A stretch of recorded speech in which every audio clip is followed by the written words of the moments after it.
Hi കൂട്ടുകാരെ, എൻ്റെ എല്ലാ പ്രിയപ്പെട്ട കൂട്ടുകാർക്കും പുതിയൊരു കഥയിലേക്ക് സ്വാഗതം. കേൾക്കുന്ന കഥയൊക്കെ ഇഷ്ടപ്പെടുന്നുണ്ടല്ലോ അല്ലേ? ഹോട്ടൽ നിലാവിൻ്റെ എല്ലാ കഥകളും വായിക്കാനായിട്ട് മറക്കല്ലേ. കഥയുടെയൊക്കെ അഭിപ്രായങ്ങളും അറിയിക്കണം. അപ്പോൾ ഇന്ന് നമുക്ക് പുതിയൊരു കഥ കേൾക്കാം. കഥയിലേക്ക് പോയാലോ? ഇന്ന് ഞാൻ പറയാൻ പോകുന്നത് അബിയുടെ കഥയാണ് കേട്ടോ. അബിക്ക് ഇപ്പോൾ ഒരു 10-26 വയസ്സുണ്ടെങ്കിലും അവന് 20 വയസ്സുള്ളപ്പോൾ നടന്നൊരു കഥയാണ് ഈ പറയുന്നത്. അവനെപ്പറ്റി പറഞ്ഞാൽ അവന് അച്ഛനില്ല, അമ്മ മാത്രമേ ഉള്ളൂ. അച്ഛൻ മരിച്ചു കഴിഞ്ഞ് അമ്മ വേറെ കുറേ വീടുകളിലൊക്കെ ജോലിക്ക് പോയിട്ടാണ് അവനെ വളർത്തുന്നത്. അതുകൊണ്ട് തന്നെ ഡിഗ്രിക്ക് പഠിക്കുമ്പോൾ ഹോസ്റ്റലിൽ നിൽക്കാനുള്ള ഹോസ്റ്റൽ ഫീസ് ഇല്ലാതെ അവനെ ഹോസ്റ്റലിൽ നിന്നും പറഞ്ഞു വിടുന്ന സമയത്ത് അവനൊരു കൂട്ടുകാരൻ്റെ വീട്ടിലേക്ക് നിൽക്കാനായി അവൻ പോവുകയാണ്. ശംഭുവിൻ്റെ അമ്മയാണ് ഈ കഥയിലെ നായിക. അവരെ പറ്റി പറഞ്ഞാൽ നല്ല ഒത്ത നീളവും അതിനൊത്ത വണ്ണവും പിന്നെ എല്ലാം തന്നെ ആവശ്യത്തിലധികം ഉണ്ടെന്ന് പറയാട്ടോ. ആരെ കണ്ടാലും മണിക്കുട്ടൻ ഒന്നും കൊതിച്ചു പോകുന്ന രൂപം തന്നെയാണ് അവരുടേത്. അങ്ങനെ ഹോസ്റ്റലിൽ നിന്ന് ഇറങ്ങാണ്. അങ്ങനെ ശംഭു എന്നോട് ചോദിച്ചു, ഡാ നീ പോവാൻ തന്നെ തീരുമാനിച്ചോ? പിന്നെ എന്ത് ചെയ്യാനാടാ? എൻ്റെ വീട്ടിലേക്ക് നിൽക്കാൻ വരുന്നോ നീ? നിൻ്റെ വീട്ടിലോ? കുഴപ്പമില്ലേ?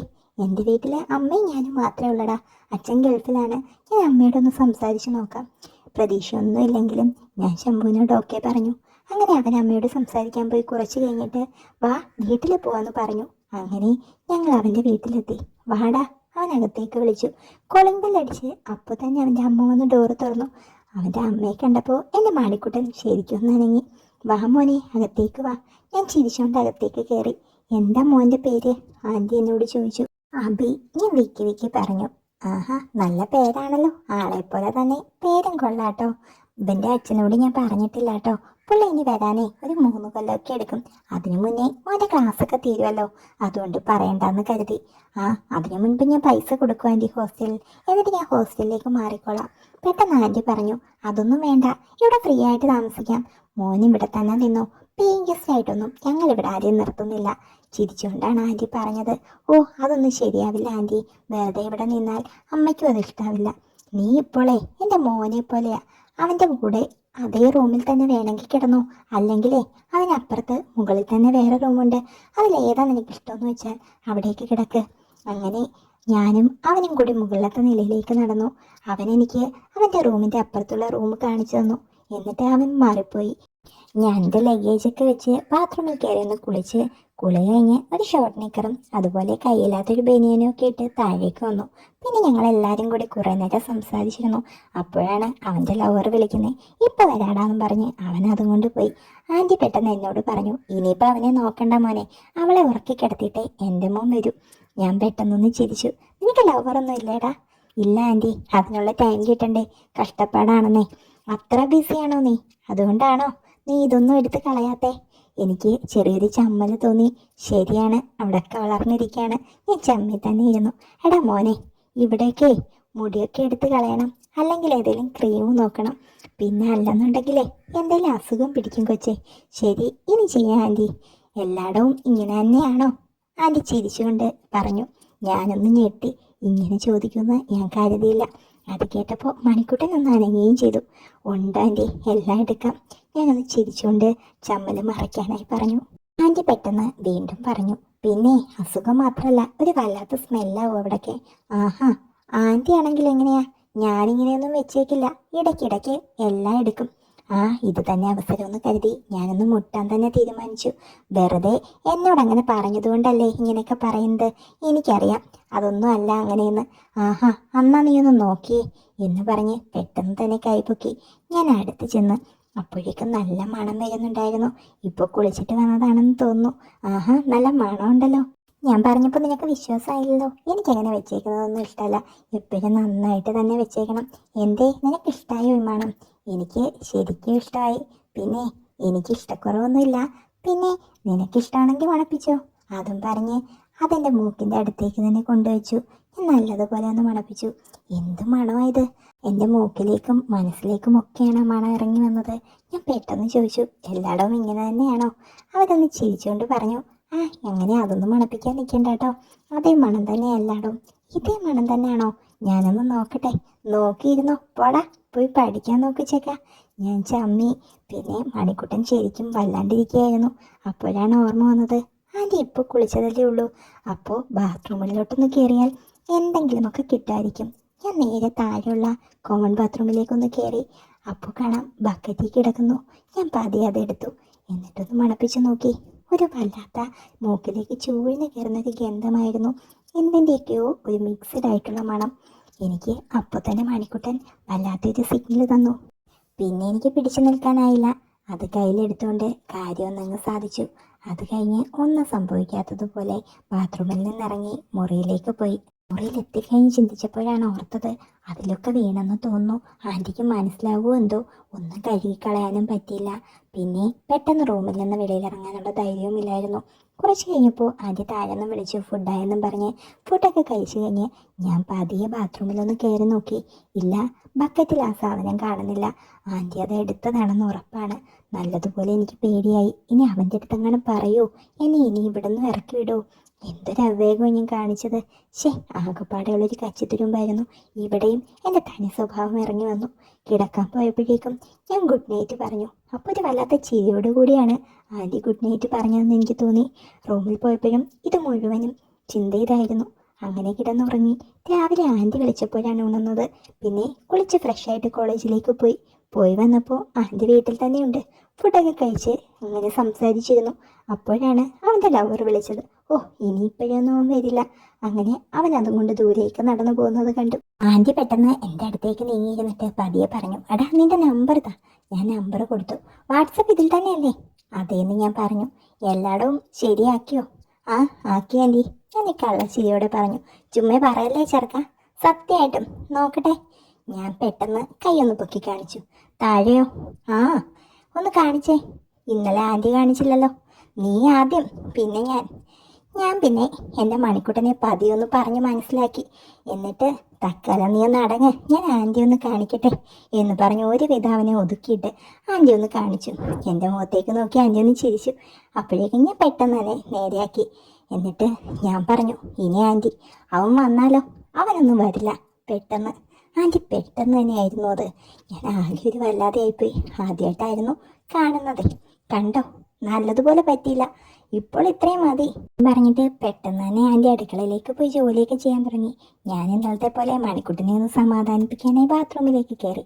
അത് കഴിഞ്ഞ് റൂമിൽ പോയി ഒന്ന് കിടന്നപ്പോഴേക്കും ഫുഡായെന്നും പറഞ്ഞ് ആൻറ്റി വിളിച്ചു. പിന്നെ ഫുഡൊക്കെ കഴിച്ച് റൂമിലെത്തി. അവിടെ കുറേ നേരം കിടന്നു. നാളെ സൺഡേ ആണ്, ക്ലാസ്സില്ല. അങ്ങനെ ഫോണിലൊക്കെ എന്തൊക്കെയോ ചെയ്ത് കിടന്നപ്പോൾ വാട്സപ്പിലൊരു മെസ്സേജ്. ഞാനാ ഡാ. ആരാ? ആൻറ്റി പെട്ടെന്ന്, ഇത് ഞാനാടാ ചെറുക്ക, മനസ്സിലായില്ലേ? ഇല്ല ആൻറ്റി, ഡി പിയിൽ ഒന്നും കാണാൻ പറ്റുന്നില്ല. അത് ഞാൻ എൻ്റെ നമ്പർ സേവ് ചെയ്തിട്ടില്ലായിരുന്നു, അതുകൊണ്ടാ. ഇനിയിപ്പോൾ നോക്കിക്കോ. ഞാൻ പെട്ടെന്ന് ഡി പി ഒന്ന് ചെക്ക് ചെയ്തു. ഓ, സാരി ഉടുത്തുള്ള അടിപൊളി ഒരു ഫോട്ടോ. എൻ്റെ പൊന്നെ, ഇതൊക്കെ കണ്ട ആരാ ഒന്നും നോക്കാത്തത്? ആരുടെ മണിക്കൂട്ടനാ ഇതൊക്കെ മൈൻഡ് ചെയ്യാത്തത്? പെട്ടെന്ന് ആൻറ്റിയുടെ മെസ്സേജ് വന്നു. നീ എന്താ മിണ്ടാത്തെ? ആൻറ്റി പറ, നിനക്ക് ഞാനൊരു ഫോട്ടോ അയക്കാം, അതിലുള്ളത് നിൻ്റെ ആണോന്നൊന്ന് നോക്കണേ.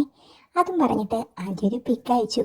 ഞാൻ നോക്കിയപ്പോൾ അന്നത്തെ ബാക്കി പത്രമായിരുന്നു ബാത്റൂമിലെ. ഇത് നിൻ്റെ തന്നെ പരിപാടിയല്ലേ? സോറി ആൻറ്റി, അറിയാതെ പറ്റിപ്പോയതാ. അറിയാതെയോ? ഇങ്ങനെയൊക്കെയാണോ അറിയാതെ പറ്റുന്നത്? ഞാനൊന്നും മറുപടി പറഞ്ഞില്ല. ആൻറ്റി പെട്ടെന്നൊരു മെസ്സേജ് അയച്ചു.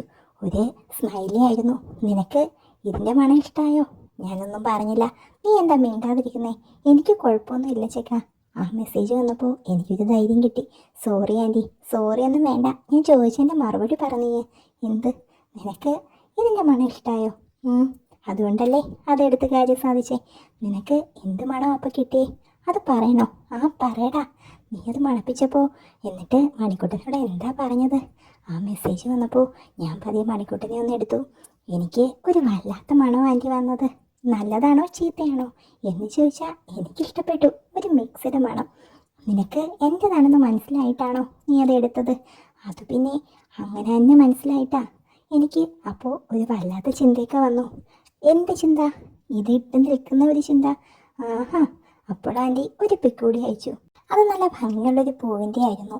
ഇതിലേക്ക് നിനക്ക് തരണം എന്നുണ്ടോ? ആ പിന്നെ. പെട്ടെന്ന് ഞാൻ വായ തുറന്നൊരു സ്മൈലി അയച്ചു. എനിക്ക് വേണം എന്നുണ്ട്. ആ, ആർത്തി പിടിക്കാതെ തരാം. നീ ഇപ്പോൾ എൻ്റെ റൂമിലേക്കൊന്ന് വരാമോ? ആൻറ്റി പെട്ടെന്നാണ് ചോദിച്ചത്. ഞാൻ ആകെ ഒന്ന് ഞെട്ടി. എന്താ മറുപടി കൊടുക്കേണ്ടത് ആലോചിച്ചിരുന്നപ്പോഴേക്കും ആൻറ്റിയുടെ അടുത്ത മെസ്സേജ് വന്ന്. അയ്യടാ, ഇപ്പോഴേ അതൊന്നും തരില്ല. നീ ആദ്യം എടുത്ത സാധനം വേറെ വേണമെന്നാ ചോദിച്ചേ. വേറെ നിറത്തിലുള്ളത് തരാം. ആ വേണം, പെട്ടെന്ന് തന്നെ ഞാൻ മറുപടി കൊടുത്തു. ആദ്യം ഫോട്ടോ അയച്ചതോ കിട്ടിയില്ല, അപ്പോൾ പിന്നെ ഇതെങ്കിലും കിട്ടുമല്ലോ, അതാകുമ്പോൾ ഒന്ന് മണപ്പിച്ച് കാര്യം സാധിക്കാം. വേണോ ആൻറ്റി? ആ തരാന്നേ. നീ എൻ്റെ റൂമിൻ്റെ അടുത്തേക്ക് വാ, അവിടെ ഒരെണ്ണം ഞാൻ ഇട്ടിട്ടുണ്ട്. ഞാൻ പെട്ടെന്ന് തന്നെ ഫോണും എടുത്ത് റൂമിൻ്റെ വാതിൽ തുറന്ന് ചുറ്റും നോക്കി അവനെങ്ങാനും കാണുന്നുണ്ടോ എന്ന് ശ്രദ്ധിച്ചിട്ട് പെട്ടെന്ന് തന്നെ ആൻറ്റിയുടെ വാതിലിൻ്റെ അടുത്തേക്ക് ചെന്നു. അവിടെ പുറത്തൊരെണ്ണം കിടപ്പുണ്ടായിരുന്നു, അതെടുത്തു. എന്നിട്ട് അകത്തേക്കൊന്ന് പാളി നോക്കി. കഥക് ലോക്ക് ചെയ്തിരിക്കുകയാണ്. വേണ്ട, മുട്ടി വിളിച്ച് ഉള്ളതും കൂടി ഇല്ലാതാക്കിയാലോ. ഞാൻ പെട്ടെന്ന് അതും എടുത്ത് തിരിഞ്ഞ് എൻ്റെ മുറിയിലേക്ക് എത്തി. എന്നിട്ട് ഫോൺ എടുത്ത് നോക്കിയപ്പോഴേക്കും ആൻറ്റിയുടെ മെസ്സേജ് കിടക്കുന്നു. കിട്ടിയാ? കിട്ടി. ഇനിയിപ്പോൾ എന്താ പ്ലാൻ? ആ അതൊക്കെയുണ്ട്. ഇപ്പം നീ എന്താ ചെയ്യുന്നതെന്ന് പറ. ഞാൻ പെട്ടെന്ന് തന്നെ അതിൻ്റെ മൂക്കിനടുത്തേക്ക് വെച്ചിട്ട് ഒരു ഫോട്ടോ അയച്ചു കൊടുത്തു. ആൻറ്റി കണ്ണ് പൊത്തുന്ന ഒരു സ്മൈലിയാണ് തിരിച്ചയച്ചു തന്നത്. അതെ, ഇതൊക്കെ നനഞ്ഞിരിക്കുവാണല്ലോ. നിന്നോട് ചാറ്റ് ചെയ്തുകൊണ്ടിരുന്നതല്ലേ, പിന്നെ എങ്ങനെയാ? ആഹാ, അപ്പോൾ ഇപ്പോൾ ഇല്ലേ? ഇല്ല. അപ്പോൾ പിന്നെ എന്ത് ചെയ്യും? ഇനി നനഞ്ഞ ഷീറ്റിലോട്ട് വീഴട്ടെ. ആഹാ, കൊള്ളാലോ. അപ്പോൾ പിന്നെ നീ ഇത് വെച്ച് എന്താ പരിപാടി എന്ന് പറയുന്നേ? അന്നത്തെ പോലെ എന്നെ ഒന്ന് കാണിക്കുമോ? അത് പിന്നെ എന്താ ഇങ്ങനെ മൂക്കിലേക്കത് വലിച്ചു കയറ്റും വേണം? പിന്നെ എന്താ? പിന്നെ ഞാൻ എൻ്റെ മണിക്കുട്ടനെ ഒന്ന് തൊടും. തൊട്ടാൽ മാത്രം മതിയോ? മണിക്കുട്ടനെ ഒന്ന് സമാധാനിപ്പിക്കണ്ടേ, പറഞ്ഞ് മനസ്സിലാക്കണ്ടേ? ഇനിയിപ്പോൾ പറഞ്ഞൊക്കെ മനസ്സിലാക്കണോ? വേണ്ടേ? പിന്നെ എനിക്ക് ഇതൊന്നും കണ്ടാലൊന്നും ആവില്ല. നല്ല അടിപൊളി സാധനമൊക്കെ ആണെന്നുണ്ടെങ്കിൽ മണിക്കൂട്ടം നന്നായിട്ടാവും. ആഹാ, അതിനിപ്പോൾ എന്താ വേണ്ടത്? അതിന് എന്താന്ന് പറയടാ. എന്നെ കൊണ്ട് പറ്റുന്നതാണെങ്കിൽ തരാം. തരുമോ ആൻറ്റി? എങ്കിൽ പിന്നെ നല്ലൊരു പിക്ക് അയക്ക്. പറഞ്ഞതും ആൻറ്റി പെട്ടെന്ന് തന്നെ ഒരു പിക്ക് അയച്ചു. ഞാനത് തുറന്നതും വാ തുറന്നു പോയി. ഇത് മതി ആൻറ്റി. ഇത് കണ്ടപ്പോഴേ കൂട്ടം സല്യൂട്ട് അടിച്ചു. ആഹാ, കൊള്ളാലോടാ നീ. ഇനിയിപ്പോൾ എന്താ? ഇനിയിപ്പം അവനെ ഞാൻ പിടിച്ചാലൊന്നും നിൽക്കില്ല. കാര്യം സാധിച്ചിട്ടേ അവൻ അടങ്ങുള്ളൂ. ആഹാ, എങ്കിൽ നടക്കട്ടെ. ഇടയ്ക്കിടയ്ക്ക് ഓരോ പിക്കും പോരട്ടെ. ശരി, അവസാനമൊന്നും പിക്ക് അയക്കാൻ പറ്റില്ല കേട്ടോ. അതെന്താ? പിന്നെ എനിക്ക് നിർത്താൻ പറ്റില്ല. ആഹാ, ഇപ്പം എനിക്കൊരു പിക്ക് അയക്കേ. ഞാൻ പെട്ടെന്ന് തന്നെ എൻ്റെ മണിക്കുട്ടൻ്റെ ഒരു പിക്ക് അയച്ചു. ആഹാ, ഇത് കൊള്ളാലോടാ. ഇവിടെ 3-4 വർഷം കൂടുമ്പോൾ എനിക്ക് കണി കാണാൻ കിട്ടുന്നൊരു സാധനമുണ്ട്. അത് ഇതിൻ്റെ 7 അയലത്ത് പോലും വരില്ല. ശരിക്കും ആണോ ആൻറ്റി? അത് ചുമ്മാ പറയാണ്? എന്തിനാടാ ഞാൻ ചുമ്മാ പറയുന്നേ? ശരിക്കും അത് ഇത്രയൊന്നും ഇല്ല. എനിക്കെന്തോ ഒരു ഇക്കിളി പോലെ അപ്പോൾ തോന്നുന്നത്. ആഹാ, അപ്പോൾ ഇത് തന്നാലോ? ഇത് തന്നാൽ നന്നായിരിക്കും എന്ന് തോന്നുന്നു. ഇപ്പോഴോ? ഇപ്പം ഞാൻ വരട്ടെ? ഇപ്പം വേണ്ട. ഇപ്പം നീ എന്താ വിചാരിക്കുന്നതെന്ന് വെച്ചാൽ അത് തന്നെ അങ്ങ് ചെയ്യേ. സമയവും സന്ദർഭം ഒത്താലേ ഞാൻ പിന്നെ തരാം. ആ മെസ്സേജ് എൻ്റെ ആൻറ്റി പെട്ടെന്ന് ചോദിച്ചു. എന്താടാ ഉദ്ദേശിച്ചേ?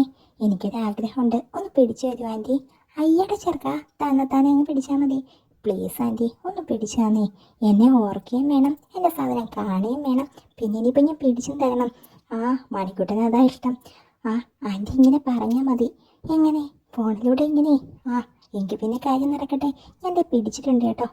പിന്നൊരു കാര്യം, ആ വീഴുന്ന സാധനം ഞാൻ നേരത്തെ തന്ന ആ സാധനത്തിലാക്കി എനിക്ക് തിരിച്ചു തരണം കേട്ടോ. അതെന്തിനാ? എനിക്കും വേണ്ടേ ചെറുക്ക എന്തെങ്കിലുമൊക്കെ എൻ്റർടൈൻമെൻറ്റ്. അതൊന്ന് കാണാനാണോ അതോ എന്തായാ നിനക്കെന്താ? നീ ഇപ്പോൾ കാര്യം നടത്തുന്നേ. എങ്കിൽ പിന്നെ ഒന്ന് പെട്ടെന്നാവട്ടെ ആൻറ്റി. പിന്നെ ആൻറ്റിക്ക് എത്രയെന്നോ? അത് പിന്നെ ഒരു 10-40 കൂടുതലുണ്ട്. എനിക്കൊന്ന് നേരി കാണണമെന്നുണ്ട്. കാണിച്ചു തരാടാ. എങ്കിൽ പിന്നെ പെട്ടെന്ന് ആൻറ്റി. ഞാൻ പിന്നെ മനസ്സുകൊണ്ട് എൻ്റെ മണിക്കുട്ടനെ ഞാൻ ആൻറ്റിയുടെ കയ്യിൽ ഏൽപ്പിച്ചു. ആൻറ്റിക്ക് എന്തോ എക്സ്പീരിയൻസ് വന്നതുപോലെ ആയിരുന്നു അത്. ഇതിനു മുൻപും ആൻറ്റി ഫോണിലൂടെ എന്തൊക്കെയോ ആർക്കൊക്കെയോ ചെയ്ത് കൊടുത്തിട്ടുണ്ടെന്ന് എനിക്ക് മനസ്സിലായി. ആൻറ്റിയുടെ നല്ല താളത്തിലുള്ള പറച്ചിൽ കേട്ടപ്പോൾ എനിക്കത് മനസ്സിലായി. എന്തോ ഒരു വല്ലാത്ത രീതിയിലായിരുന്നു ആ സംസാരം. കുറച്ച് കഴിഞ്ഞപ്പോഴേക്കും എൻ്റെ മണിക്കുട്ടൻ തുപ്പിത്തളർന്നു. എടാ, അത് അതുപോലെ തന്നെ പൊതിഞ്ഞെനിക്ക് താ. എവിടെ വെക്കണം? ദേ ഇപ്പം നീ എടുത്തുകൊണ്ട് പോയിടത്തേക്ക് വെച്ചാൽ മതി. അവൻ പെട്ടെന്ന് ഡോറ് തുറന്ന് അവിടെ തന്നെ അത് കൊണ്ടുവച്ച് തിരിച്ചു പോന്നു. റൂമിലെത്തി വാതിലടയ്ക്കാൻ നേരം അവൻ കേട്ടു ആൻറ്റിയുടെ റൂമിൻ്റെ വാതിൽ തുറക്കുന്ന ശബ്ദം. അവർ പെട്ടെന്ന് തന്നെ അതെടുത്ത് അകത്തേക്ക് പോയി. എന്തായിരിക്കും അവരത് വെച്ച് ചെയ്യുന്നത്? അതാലോചിച്ചുകൊണ്ട് അവൻ ആ ക്ഷീണത്തോടെ അങ്ങനെ കിടന്നു.